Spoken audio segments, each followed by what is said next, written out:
सर्वशक्तिमान पवित्र परमेश्वर प्रभु यीशु के पवित्र और मीठे नाम में मेरी ओर से आप सारे भाई बहनों को जय मसीह की। तो जैसा कि आप विषय देख रहे हैं, मूर्ति पूजा क्या है और सच्चा परमेश्वर कौन है, आज हम इस विषय में चर्चा करेंगे। हम सीखेंगे परमेश्वर के वचन से यिर्मयाह की पुस्तक 10 अध्याय उसका 1 से लेकर 11 तक। वीडियो को लास्ट तक ध्यानपूर्वक देखिएगा, तब आपको समझ आएगा।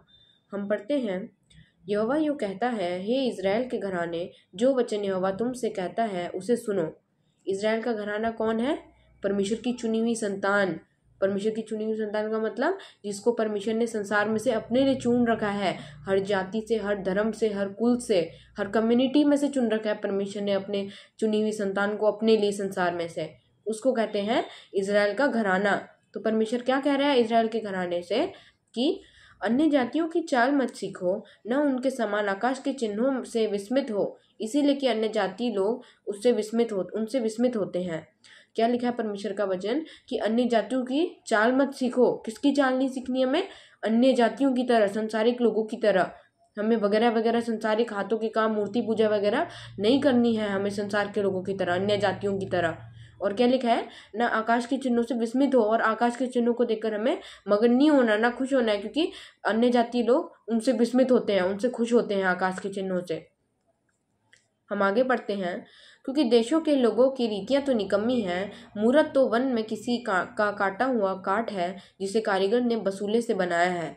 क्या है? जो देश के लोग हैं, जो देश के लोग हैं, उनकी रीतियां, मूर्ति पूजा वगैरह, संसारिक हाथों के काम, ये सब क्या है? ये सब रीतियां उनकी, जो संसारिक लोग हैं, अन्य जाति लोग हैं, ये सब क्या है? इनकी रीतियां निकम्मी है, इनकी रीतियां। क्योंकि मूरत क्या है? मूर्ति क्या है? वो एक काटा हुआ काठ है। जो कारीगर होता है मूर्ति बनाने वाला, वो क्या करता है? लकड़ी का टुकड़ा, पेड़ में से लकड़ी काटता है और उसका आकार देखकर मूर्ति को बनाता है। मूर्ति ना कुछ बोल सकती है, ना कुछ कर सकती है, ना चल सकती है वो, और ना वो किसी के लिए भला कर सकती है, ना वो किसी के लिए बुरा कर सकती है।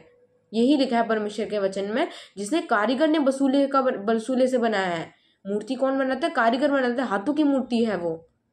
और जीविता परमेश्वर कौन है? स्वयं हमारा स्वर्ग में जो विराजमान परमेश्वर है, वो ही पूरा संसार का, स्वर्ग का जीवित परमेश्वर है।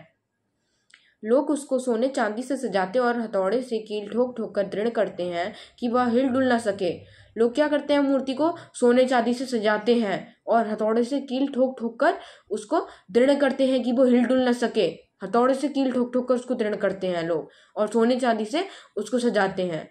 वे ककड़ी के खेत में खड़े पुतले के समान हैं, पर वे बोल नहीं सकती। उन्हें उठाए फिरना पड़ता है क्योंकि वे चल नहीं सकती। उनसे मत डरो, क्योंकि न तो वे कुछ बुरा कर सकती हैं और न कुछ भला। वे कैसे हैं? ककड़ी के खेत में खड़े पुतले के समान। जैसे खेत में जैसे खेत में खेती करी जाती है, तो किसान क्या करता है किसान कि वहां पर एक पुतले को खड़ा कर देता है कि चिड़िया वगैरह उसको चुग ना जाए या जानवर वगैरह उसको खा ना जाए।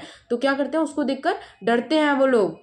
वैसे ही मूर्ति भी है कि वो खड़ी रहती है, जब ना हिल डुल सकती है वो, उसको क्या करते हैं? वो बोल नहीं सकती, उन्हें हमें उठाकर लिए फिरना पड़ता है। जो लोग उसे उठाकर लिए फिरते हैं, क्योंकि वे चल नहीं सकती है। इसीलिए हमें उससे नहीं डरना है, क्योंकि ना वे कुछ बुरा कर सकती हैं, ना कुछ भला कर सकती हैं। जीविता परमेश्वर हमारा स्वयं परमेश्वर प्रभु यीशु मसीह है, हमारा जीविता परमेश्वर। इसीलिए हमें मूर्ति पूजा से नहीं डरना है, हमें मूर्तियों से नहीं डरना है। हमें किससे डरना है? अपने परमेश्वर प्रभु यीशु मसीह से डरना है हमें। हे यहोवा, तेरे समान कोई नहीं है, तू महान और तेरा नाम पराक्रम में बड़ा है। क्या लिखा है परमेश्वर का वचन में? परमेश्वर यहोवा के समान कोई नहीं है। और क्या लिखा है? परमेश्वर महान है और उसका नाम पराक्रम में सबसे बड़ा नाम है। परमेश्वर प्रभु यीशु मसीह का स्वयं सबसे महान परमेश्वर प्रभु यीशु मसीह है। हे सब जातियों के राजा, तुझसे कौन न डरेगा, क्योंकि यह तेरे योग्य है। अन्य जातियों के सारे बुद्धिमानों में और उनके सारे राज्यों में तेरे समान कोई नहीं है।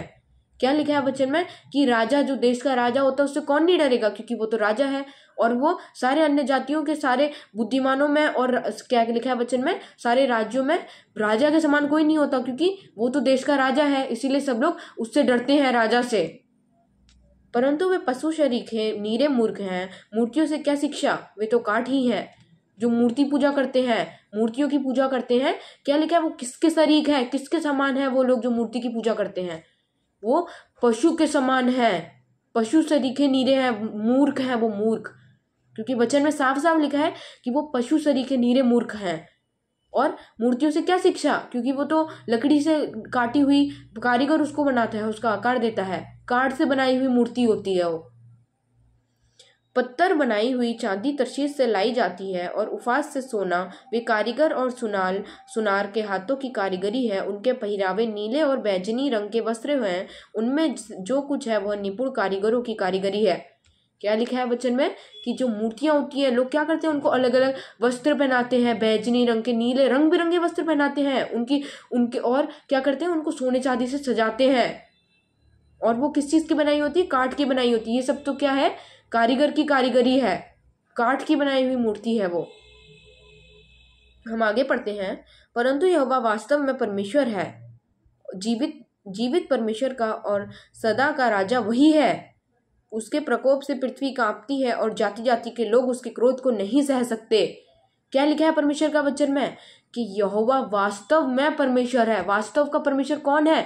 स्वर्ग में जो विराजमान है, स्वयं हमारा परमेश्वर प्रभु यीशु मसीह है वास्तव का परमेश्वर। आज संसार में, दुनिया में इतनी विपत्ति आपत्ति क्यों आ रखी है? इसीलिए कि लोग अपने सृजनहार को भूल गए हैं। लोग मूर्ति पूजा के पीछे भाग रहे हैं। जिस परमेश्वर ने उनको बनाया वो उसको भूलकर मूर्ति पूजा को मान रहे हैं। जो खुद को नहीं बना सका, जिसको कारीगर लोग बनाते हैं, लोग उसके पीछे दौड़ रहे हैं। तभी परमेश्वर क्या है इस संसार में, तभी आज इतनी आपत्ति आ रही है। और क्या लिखा है वचन में कि जीवित परमेश्वर और सदा का राजा कौन है? स्वयं हमारा परमेश्वर प्रभु यीशु मसीह ही है, जीवित परमेश्वर जो स्वर्ग पर विराजमान है, सदा का राजा हमारा परमेश्वर प्रभु यीशु मसीह है। और क्या लिखा है? उसके प्रकोप से पृथ्वी कांपती है। किसके प्रकोप से? हमारे परमेश्वर प्रभु यीशु मसीह के प्रकोप से। और क्या लिखा है? जाति जाति के लोग उसके क्रोध को सह नहीं सकते। जाति जाति के लोग को, संसार के लोग, कोई उसके क्रोध को नहीं सह सकते, क्योंकि हमारा परमेश्वर क्या है? पराक्रमी राजा है, स्वर्ग पर विराजमान राजा है हमारा परमेश्वर प्रभु यीशु मसीह। तुम उनसे यह कहना, ये देवता जिन्होंने आकाश और पृथ्वी को नहीं बनाया, वे पृथ्वी के ऊपर से और आकाश के नीचे से नष्ट हो जाएंगे। क्या लिखा है कि ये देवता जिन्होंने आकाश और पृथ्वी को नहीं बनाया, जो खुद को ही नहीं बना सके, वो आकाश और पृथ्वी को क्या ही बना पाएंगे। क्या लिखा है परमेश्वर के वचन में कि जो मूर्ति है, मूर्ति और उसके पीछे मूर्ति को पूजने वाले, ये सब क्या है कि वे पृथ्वी के ऊपर से और आकाश के नीचे से नष्ट हो जाएंगे। ये लोग क्या है? जो मूर्ति को मानते हैं। मूर्ति क्या है? मूर्ति खुद को नहीं बना सकती, उसको तक कारीगर लोग बनाते हैं, कारीगर बनाते हैं।